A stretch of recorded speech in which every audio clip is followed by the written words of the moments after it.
제가 가진 성경으로 구약 1051면이고요. 2장 4절부터 13절까지 말씀 이제 한 절씩 저와 함께 교독하시겠습니다. 야곱의 집과 이스라엘의 집 모든 족속들아 여호와의 말씀을 들어라.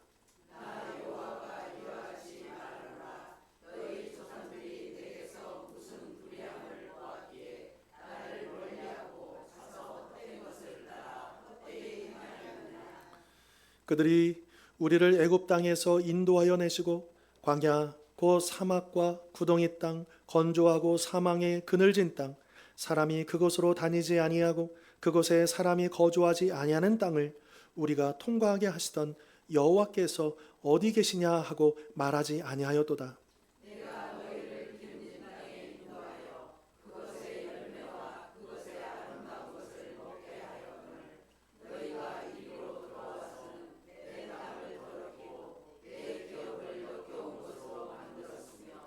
제사장들은 여호와께서 어디 계시냐 말하지 아니하였으며 율법을 다루는 자들은 나를 알지 못하며 관리들도 나에게 반역하며 선지자들은 바알의 이름으로 예언하고 무익한 것들을 따랐느니라.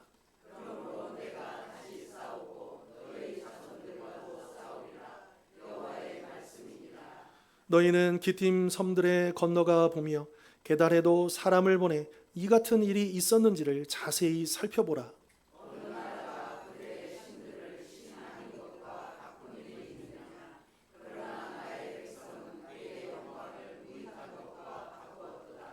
너 하늘아 이 일로 말미암아 놀랄지어다 심히 떨지어다 두려워할지어다 여호와의 말씀이니라. 두 가지 악을 행하였나니 곧 그들이 생수의 근원되는 나를 버린 것과 스스로 웅덩이를 판 것인데 그것은 그 물을 가두지 못할 터진 웅덩이들이니라. 아멘. 자, 우리가 인생을 살다 보면 마치 밑 빠진 독에 물을 붓는 것처럼 아무리 부어도 아무리 노력해도 아무리 붙잡으려 해도 채워지지 않는 우리 마음의 그 갈증을 경험하곤 합니다. 그러다 보니까 많은 사람들이 그 마음에 있는 그 갈증을 뭐라도 채워보려고 그래서 저마다의 방법에 웅덩이들을 판다라고 하는 거죠. 어떤 사람은 성공이라는 웅덩이를 깊이 파서 그곳에 명예와 권력이라는 물을 채우려고 합니다. 또 어떤 사람은 재물이라는 웅덩이를 넓게 파서 안정과 쾌락이라는 물을 가두려고 하죠. 또 어떤 사람은 인간관계나 취미생활, 심지어 종교적인 열심이라는 웅덩이를 파서 그곳에서 만족을 얻으려고 애를 씁니다. 오늘 본문의 말씀은 바로 이와 같이 우리의 목마름과 그것을 해결하려는 우리의 헛된 노력에 대해 하나님께서 얼마나 마음 아파하시며 말씀하시는지를 우리에게 잘 보여주고 있는 것이죠. 오늘 핵심 구절인 13절을 보시면 하나님께서 이렇게 말씀하십니다. 내 백성이 두 가지 악을 행하였다. 그러면서 그 두 가지 악 가운데 첫 번째가 뭐냐? 생수의 근원되는 나를 버린 것이다. 하나님을 버린 것이다 라고 이야기하죠. 자, 이 말씀을 우리가 좀 더 잘 이해하기 위해서는 먼저 이 하나님과 이스라엘 백성의 특별한 이 관계를 좀 이해할 필요가 있습니다. 자, 오늘 본문 5절을 보시면 하나님께서 이스라엘 백성들에게 이렇게 물으시죠. 너희 조상들이 내게서 무슨 불의함을 보았기에 나를 멀리하고 가서 헛된 것, 즉 우상들이죠. 헛된 것을 따라 스스로 헛되이 행하였느냐. 이 질문은 마치 사랑하는 연인에게 배신당한 사람의 항변처럼 들립니다. 도대체 내가 너에게 뭘 잘못했길래 너는 나를 떠나느냐. 이렇게 물으시는 거죠. 그런데 하나님은 이스라엘에게 어떤 분이셨습니까? 6절, 7절은 이스라엘의 역사를 요약하고 있습니다. 아무런 희망도 없이 노예로 살던 그들을 애굽 땅에서 건져내 주셨죠.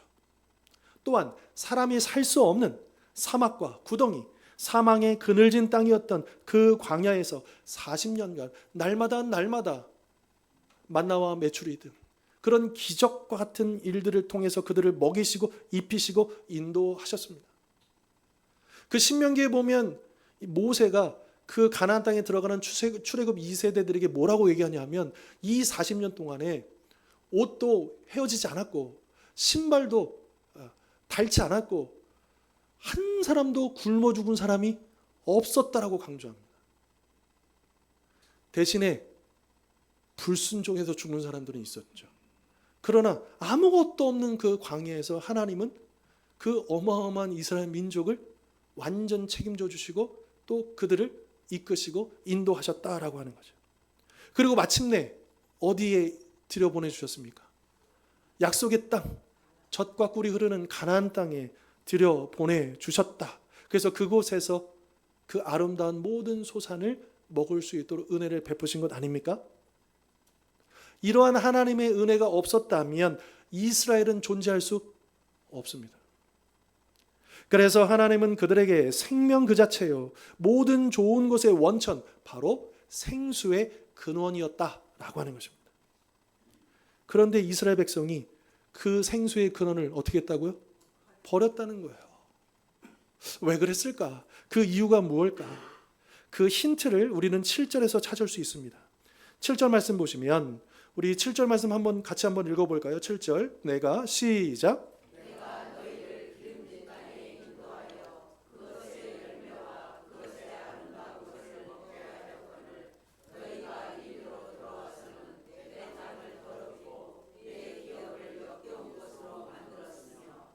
아멘. 여러분 그 읽었던 구절 중에 너희가 이리로 들어와서는, 들어온 다음부터는 내 땅을 더럽히고 역겨운 것을 만들었다라고 말씀하시잖아요. 여기서 우리가 깨닫는 건 뭐냐면 이스라엘이 하나님을 잊기 시작한 것은 광야의 고난의 때가 아니고 가나안의 축복의 땅에 들어온 다음부터라는 겁니다.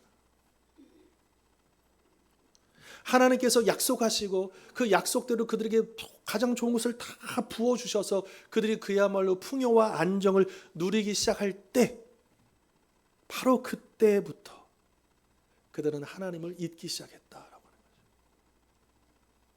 참 역설적이게도 하나님의 축복을 받았는데 정작 그 축복을 주신 하나님을 잊어버리기 시작했다라고 하는 거죠.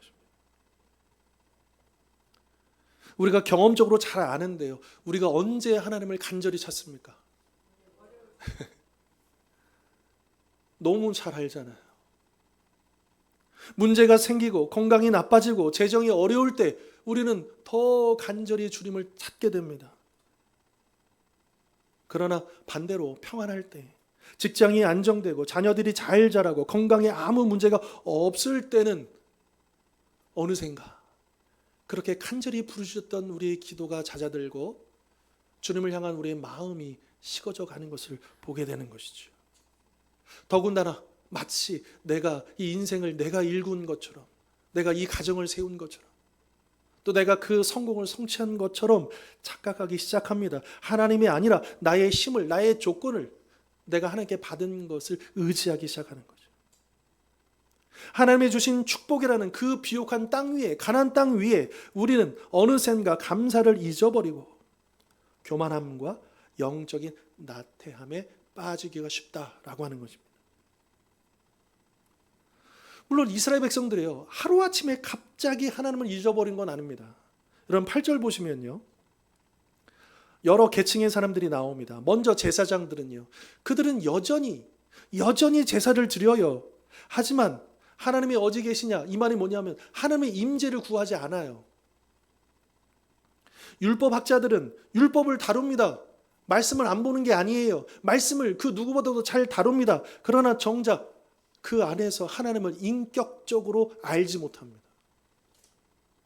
또 관리들, 즉 지도자들, 왕들, 문자적으로는 목자라고 되어 있는데요, 이 지도자들은 하나님을 반역하고, 또 선지자들은 누구의 이름으로 예언하죠? 바알의 이름 예언을 합니다. 그러니까 이게 뭐냐 하면 이스라엘 백성들이 가나안 땅에 들어와서 그들이 겉으로는 경건의 모양은 갖추고 있었지만 그 중심에 하나님이 계셨다 안 계셨다? 계시지 않았다. 껍데기만 있었다라고 하는 겁니다. 겉으로 보기에는 나름대로 신앙생활 잘하는 것처럼 보여요. 큰 문제 없어 보여요. 그러나 정작 그 안에 하나님이 계시지 않는 거예요. 임재하시지 않는 거예요. 하나님과 함께하지 않는 거예요. 그렇게 하나님이 주신 그 은혜를 당연히 여기고 더 이상 그분을 찾지도 의지하지도 않다가 결국에는 하나님을 잊어버리게 되었다라고 하는 것이죠. 혹시 오늘 우리의 모습은 어떻습니까? 여러분, 우리 매주일마다 교회 나와 하나님께 예배하지요. 또 교회 모든 필요들을 위해서 서로 봉사하고 수고하지요.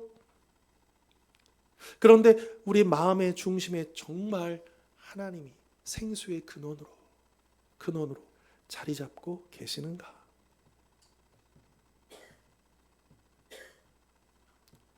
아니면 하나님은 그저 내 인생의 여러 문제들을 해결해 주시는 분, 내 성공을 도와주시는 분 정도로만 여기고 있지는 않습니까?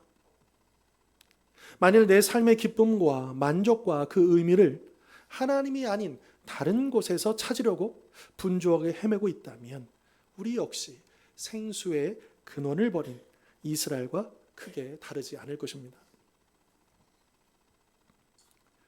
이것이 바로 하나님 보시기에 첫 번째 악, 모든 좋은 것의 근원이신 하나님을 그분의 축복 속에서 다 잊어버리고 등을 돌린 것, 이것보다 더 큰 배은망덕과 어리석음은 없는 것이죠.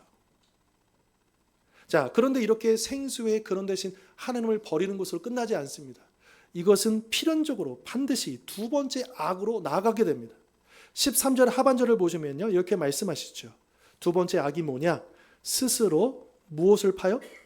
웅덩이를 판 것인데 그것은, 그 웅덩이는 그 물을 가두지 못할 터진 웅덩이들이니라. 여러분, 생수의 근원을 떠났으니, 잃어버렸으니 목마른 것은 당연한 것 아닙니까? 그래서 이 갈증을 해결하기 위해서 사람들은 저마다 스스로의 힘으로 웅덩이를 파기 시작합니다. 여기서 웅덩이는 그래도 우리나라는 비교적 또 비도 충분히 오고 또 쉽게 물을 접할 수 있지만 이 팔스딘 땅에는 물이 귀하잖아요. 그러니까 인공적으로 웅덩이를 파야 되는 거예요. 그래야 비가 오면 그것을 담아서 또 그걸 활용할 수 있기 때문에 그게 굉장히 귀한 일입니다. 그러니까 비가 올 때 물을 받아서 활용하기 위한 이 모든 것을 이제 필요할 때마다 꺼내 쓰기 위해서 이게 잘 발달되어 있죠. 그 인간의 노력과 수고의 산물을 바로 이 웅덩이라고 성경은 보고 있는 것입니다. 그렇다면 이스라엘은 어떤 웅덩이를 팠겠는가?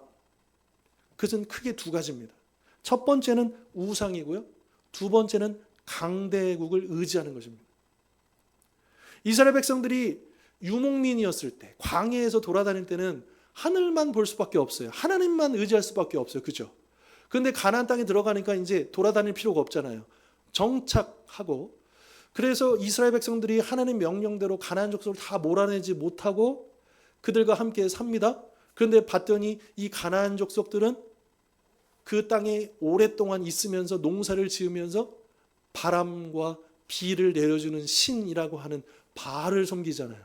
그걸 보면서 이스라엘도 그들과 똑같이 따라하죠. 그래서 풍요를 가져다 준다라고 하는 그 바알과 그의 짝꿍 아세라를 섬겼고, 또 이제 나라의 사회적인 위기, 국가적인 위기, 어떤 정치적인 위기가 일어날 때마다 이스라엘은 하나님을 의지하기보다는, 하나님께 부르짖기보다는 강대국인 남쪽에 있는 애굽, 북쪽에 있는 아수르, 또 나중에는 바벨론을 그렇게 의지하면서 도움을 청하지 않습니까? 그것들이 자신들의 안전과 번영을 보장해 줄 것이라 이스라엘은 믿었던 것이죠. 이처럼 스스로의 힘과 지혜로 자신의 미래를 책임지려는 모든 시도가 바로 스스로 웅덩이를 파는 행위였다라고 하는 것입니다. 요즘 우리나라뿐만 아니라 전 세계에 이루어지고 있는 일들을 보면, 특별히 지금 우리가 지금까지 되게 전 세계가 이제 2차 세계대전 끝난 이후로 한동안 수십 년 동안 안정적이었어요. 왜냐하면 워낙에 강력한 미국이라는 나라가 이제 전쟁에서 승리한 다음에 전체를 이제 컨트롤할 만큼, 균형을 잡을 만큼 그렇게 이게 뭐 옳으냐 그르냐를 떠나서 그렇게 한 어떤 시대의 체제가 수십 년 동안 안정을 취하다가 지금은 이제 다극화되면서 각자 이제 G2에 해당하는 중국이 부상하고 이제 여러 다양한 어떤 이런 힘들이 일어나면서 그것이 균형을 잃어버리기 시작했죠. 미국도 더 이상 옛날의 미국이 아닙니다. 원래 그런 면이 없잖아 있었지만 요즘의 미국을 보면 그 어느 때보다도 동맹들을 오히려 다 심지어 어떤 사람들은 깡패라고 얘기하잖아요. 말도 안 되게 이미 다 협약을 맺어놨는데 그거 싹 무시해버리고 갑자기 관세를 이만큼 내라고 조금 내는 것들이 어마어마하게 내라고 하잖아요. 다 자기 마음대로입니다. 지금 우리나라 굉장히 지금 위기 가운데 있죠.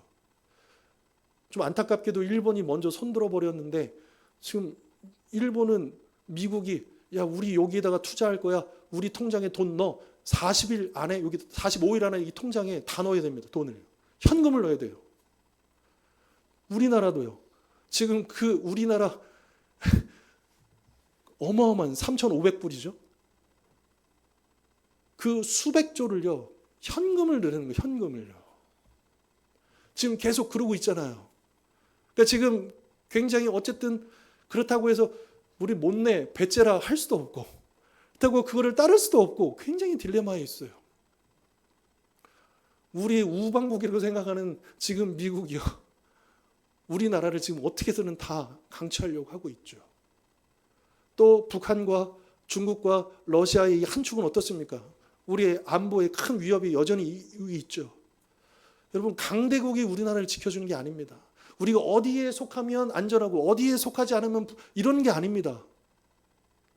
아마도 이스라엘 우리가 그 열왕기서나 이렇게 보면 그 이스라엘 왕들이 왜 저 왕들은 왜 하나님을 의지하지 않고 왜 이렇게 애굽에 쪼르르 쫓아갔을까? 왜 아수르를 의지하러 나갔을까? 그런 생각 해보잖아요. 여러분 오늘날 우리의 모습을 보면 그럴 수밖에 없어요. 약한 나라들은 그럴 수밖에 없어요. 그랬을 때 성경이 뭐라고 얘기하십니까? 누굴 의지하라고요? 물론 하나님만 의지하니까 다른 외교적인 노력, 다른 노력은 아무도 필요 없다. 이런 말이 아닙니다.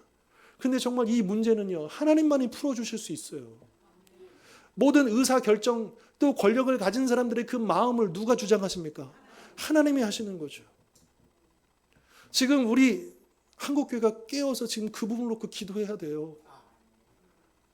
어떤 이즘, 어떤 이념, 어떤 이런 걸 다 떠나가지고요. 우리가 정말로 정말 정직하게 이 나라를 지키시는 분이 누구신지를 바라보고 그분 앞에 우리가 엎드려서 하나님 앞에 부르짖을 때입니다. 그런데 저마다 우리는 이런 웅덩이를 파야 된다, 저런 웅덩이를 파야 된다, 혼란스럽죠. 근데 거기에 우리 교회들도 동참하면 안 됩니다. 어느 한쪽에 치우쳐서는 안 됩니다.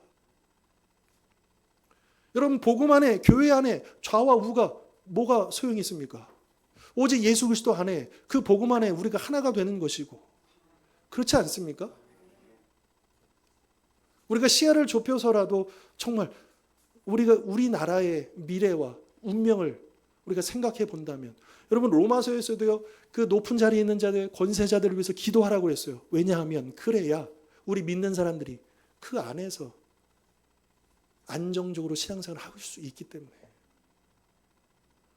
그러니까 이 나라의 어떤 질서와 안정은요 우리 신앙생활과 직결되어 있습니다.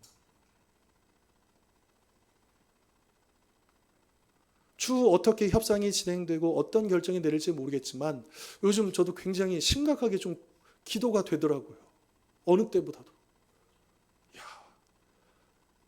여러분 예전에 일본이요 엄청 미국을 정말 앞서거니 하면서 막 GDP 막 올라갔을 때 그 90년대 초반에 플라자 합의라는 걸 했어요. 완전히 미국이 일본을 누르기 위해서 강제적으로 환율을 해가지고 가치를 완전히 떨어뜨려가지고 그래서 일본이 그 이후로 지금 30년이 넘도록 완전히 잃어버렸잖아요. 우리나라가 만약 이 협상에 무조건 우리가 따르면 아마 우리나라는 바로 IMF 옵니다. 현금을 내야 되기 때문에. 우리 전체 외환 보유의 80%예요. 어마어마한 겁니다. 어마어마한 겁니다. 진짜 위기입니다. 그러니까 이거를 결정하는 그 지도자들이 얼마나 고민이 되고 살떨리겠습니까? 근데 이것을 균형 있게 지혜롭게 결정할 수 있는 권력자가 아니라 그저 한쪽으로 치우쳐 있는 사람이라고 한다면 그냥 벌써 사인했을지도 몰라요. 일단 우리가 미국에 붙어야 살지. 지금도 그런 사람들이 있습니다. 근데 지금 우리는 그럴 때가 아닙니다. 특별히 우리 믿는 사람들은 지금 이 상황을 놓고 우리가 어느 분열되지 말고 정말 하나님께 긍휼을 베풀도록 기도해야 돼요. 어떤 결정이든 어떤 협상이든. 물론 우리가 약한 나라니까 강대국 앞에 평등한 이거는 있을 수가 없습니다. 그런 세상은 아니에요.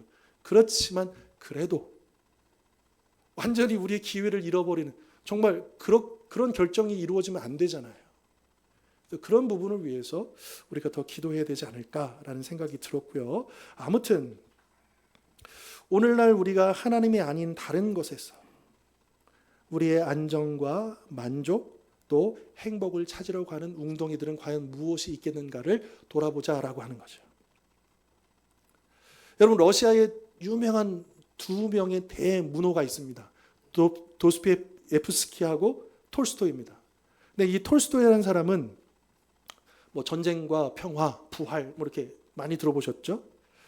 그는 전 세계적인 작가입니다. 그리고 사랑하는 아내와 결혼해서 13명의 자녀를 낳았어요. 그리고 그 외가 쪽을 통해 가지고 수많은 재산과 땅을 톨스토이가 백작이라는 자귀를 받은 거 알고 계십니까? 러시아에서 굉장히 부유한 사람이었습니다. 자, 전 세계적인 명성을 얻었죠. 또 아주 행복한 가정을 누렸죠. 그리고 돈도 많아요. 아쉬울 게 없습니다. 그래서 톨스토이가 자기 그 재산 그 땅에서 또 그런 실험도 하고 마음대로 뭔가 꿈꿀 수 있는 그런 사람이었습니다. 그는 세상 사람들이 꿈꾸는 모든 웅덩이, 성공, 명예, 재물, 가정의 행복 등등 그 모든 웅덩이들을 다 파고 물을 가득 채운 사람이라고 볼 수 있습니다.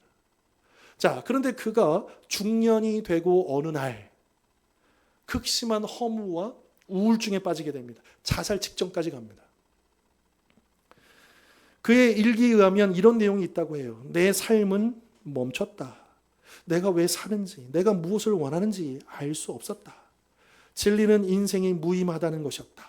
그러니까 정말 극심한 허무죠. 모든 걸 다 누리고 모든 걸 다 가졌는데 허무와 우울에 빠져버렸다는 거예요. 그러니까 그가 파놨던 그 모든 웅덩이가 그의 영혼을, 그 갈증을 해결해 주지 못했다라고 하는 것이죠. 그런데 우리가 파는 웅덩이들도 이와 같다라고 하는 겁니다. 성공이라는 웅덩이가 있습니다. 우리는 성공하면 행복해질 것이라고 믿습니다. 그래서 밤낮 성공을 위해서 살아가는 사람이 얼마나 많습니까? 그러나 막상 성공하면 그 자리에 올라가 보면 어떻습니까? 더 큰 불안과 더 치열한 경쟁과 그리고 허무함만이 기다리고 있는 터진 웅덩이다라고 하는 거예요.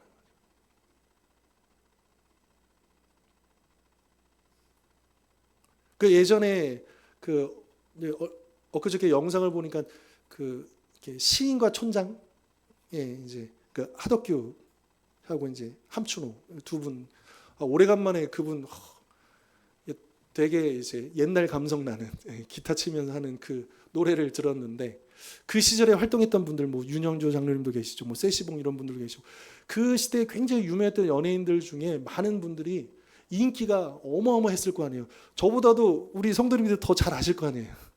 저는 그냥 전해 들은 거고 이제 직접 보셨을 거 아니에요. 근데 그분들이요 참 제가 이제 윤현주 장로님 간증 들어봤고 이제 들어봤는데 그분들이 하나같이 얘기하는 게 뭐냐면 성공에 성공을 거듭하는데 너무 허무하다 보니까 뭘 가까이 하냐? 대마초, 약물을 그래가지고 감방에도 가고 그러면서 이분들이 하나님을 만나게 된 거예요. 참 신기합니다. 성공하면 행복할 것 같지만 막상 성공하면 행복하지 않는다 라고 하는 거죠. 재물이라는 웅덩이도 있습니다. 돈이 많으면 모든 문제가 해결될 거라고 믿습니다. 그래도 뭐니 해도 돈이지. 없는 것보단 낫지. 그러나 정작 그 재물은 잠시 우리를 좀 편안하게 해줄 줄 모르지만 근원적인 만족을 줄 수는 없다라고 하는 거죠. 오히려 더 큰 탐욕과 걱정을 낳게 되는 터진 웅덩이입니다. 인간관계라는 웅덩이도 있습니다. 우리는 사람에게서 위로와 사랑을 얻으려고 합니다. 물론 그 관계는 소중합니다. 필요합니다. 하지만 그 어떤 사람도 우리의 모든 기회를 채워줄 수 없습니다. 그런 사람이 어디 있어요? 왜냐하면 사람은 우리를 실망시키고 상처를 주는 불완전한 존재이기 때문에 그 어떤 사람을 통해서, 물론 그 사람을 통해서 일시적인 또 부분적인 위로와 격려를 받을 수 있습니다. 그걸 부정하는 거 아니에요. 그러나 그렇다고 해서 궁극적인 나의 모든 그것을 채워줄 수는 없다라고 하는 거예요. 쾌락이라는 웅덩이도 마찬가지죠. 이 세상이 주는 잠시의 즐거움에 빠져 있지만 결국에는 그 쾌락 가운데는 결국 허무함과 죄책감만이 남는 터진 웅덩이다라고 하는 겁니다. 자, 여기서 우리가 한 가지 발견하게 됩니다. 우리가 파는 그 웅덩이들이 무조건 악하다는 거 아니에요. 근데 뭐가 문제냐? 그 웅덩이들이 다 터져 있다라고. 웅덩이가 우리 담아내는 물을 담아내지 못하는 터진 웅덩이라는 게 문제라는 거예요. 아까 밑 빠진 독, 깨진 항아리 얘기했듯이 그것을 우리가 깨닫지 못하고 계속해서 거기에다 물을 담아놓으면 되는 것처럼 한다라고 하는 거죠. 그것들은 우리의 근본적인 영적 갈증을 채워줄 능력이 전혀 없다는 것입니다. 하나님을 떠난 인생이 스스로의 힘으로 행복을 쟁취하려는 모든 노력은 결국 우리를 지치게 하고 실망시키고 더 깊은 목마름으로 몰아 넣을 뿐이다 라고 하는 것이죠. 그래서 목마를수록 탄산음료수를 마시면 잠깐은 청량하지만 몸은 더 갈증을 느끼는 거죠. 또 여러분 모래를 쥐면 질수록 어떻게 됩니까? 다 빠져나가잖아요. 그 모래알과 같다라고 하는 것이죠.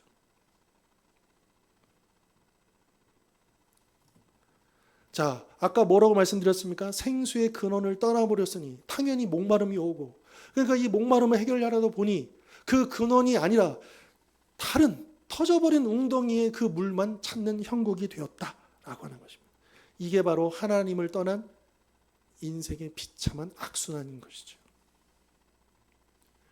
오늘 이 시간에도 하나님께서는 예레미야 이 말씀을 통해서 우리에게 이렇게 물으십니다. 내 백성아, 너는 왜 나를 버리고 왜 너를 만족시키지도 못할 그 터진 웅덩이를 파느라 인생을 허비하느냐.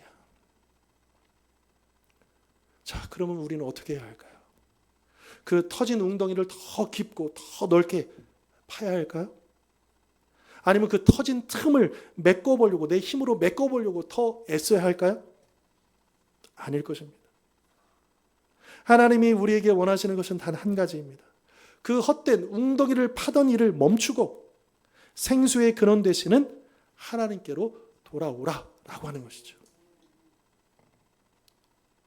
요한복음 4장에서 예수님께서 일부러 수가성, 사마리아 지역의 수가성에 가서 여인을 만나시잖아요. 그 여인에게 뭐라고 하시느냐? 내가 주는 물을 마시는 자는 영원히 목마르지 아니하리니 내가 주는 물은 그 속에서 영생하도록 솟아나는 샘물이 되리라. 또 요한복음 7장에서는요, 예수님께서 그 성전에서 뭐라고 하시냐면 누구든지 목마르거든 내게로 와서 마시라. 나를 믿는 자는 성경의 이름과 같이 그 배에서 생수의 강이 흘러나오리라. 여러분, 그 허무함에 빠졌던 톨스토이가 회복이 되는데요, 그가 신앙을 찾아요. 그래서 그 인생의 의미를 깨닫게 됩니다. 그런 것처럼 우리 인생의 유일한 해답은 바로 예수 그리스도, 오직 한 분이십니다. 그분만이 바로 하나님께서 우리에게 약속하신 생수의 근원이십니다.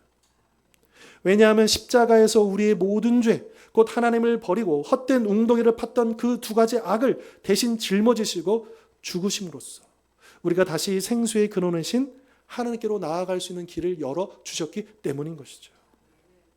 따라서 이제 우리가 해야 할 일은 분명합니다. 첫 번째로 내가 파고 있던 터진 웅덩이가 무엇인지 정직하게 인정하고 그것을 파던 그 일들을 당장 멈춰야 합니다.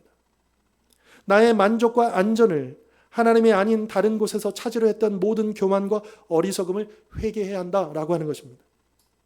둘째로는 멈추기만 해서는 안 되죠. 이제는 돌이켜서 생수의 근원이신 예수 그리스도께로 나아가야 합니다. 그리고 주님 앞에 나아가서 나의 영적인 목마름을 솔직하게 아뢰고 그분이 주시는 생명수를 구해야 한다라고 하는 거죠. 사람은요, 뭔가 집착하게 되고요, 뭔가 그것 때문에 막 버튼이 있어요. 근데 사실은 그거가 아니고 내 안에 근원적인 문제가 있다라고 하는 거예요. 정말 참 생수의 근원 되시는 하나님의 은혜를 충분히 받는 사람은 없어도 살고 있어도 살고 이겨도 살고 져도 살고 아무런 문제가 없습니다. 그런데 이 근원의 문제를 해결하지 못한 사람들은 있어야지만 살 수 있을 거라고 착각하죠. 가져야지만, 누려야지만, 내가 그곳에 서야지만 자꾸 터진 웅덩이를 찾을 수밖에 없다라고 하는 거죠. 그러므로 우리를 계속 지치게 하고 허무하게 만드는 그 터진 웅덩이를 팠던 그 헛된 수고를 이제 멈추고 우리를 위해 영원히 마르지 않는 생명의 샘이 되어주시는 예수 그리스도께 나아가기를 새롭게 결단하실 수 있기를 바랍니다. 그렇게 매일 매순간 생수의 근원이신 주님께 나아가 그분이 주시는 생명수로 충만하여 참된 만족과 기쁨과 영원한 생명을 누리며 살아가는 우리 모든 성도님들 되실 수 있기를 주님의 이름으로 축원합니다. 기도하겠습니다.